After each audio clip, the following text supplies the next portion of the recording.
Welcome to the Rim Break Rodeo. We hope this video helps.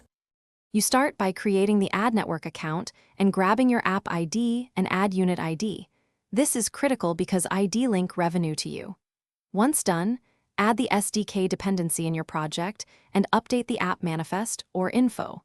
List for required permissions. Make sure to initialize the SDK early in app startup so ad requests are authorized. You do this now to avoid integration headaches later. Next, we implement placement and loading logic in code.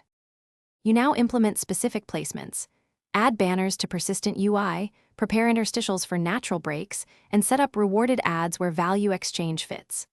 Load ads asynchronously and cache them to prevent stutter. Listen for load, show, click, and error callbacks so you can react.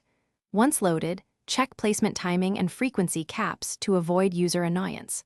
Also, make sure to follow platform policy rules for consent and personalized ads. This prevents account suspension. You finish by enabling test ads and validating behavior on real devices across networks. This prevents policy violations. After release, monitor metrics like fill rate, eCPM and CTR, and iterate placements, frequency, and creatives to improve revenue and UX. If things go wrong, check SDK logs, version mismatches, ad unit pairing, and network connectivity. Replicating with test ID narrows the issue quickly. Finally, make sure consent flows and privacy settings are correct to avoid future blocks. Thanks for watching. Consider subscribing if we helped you.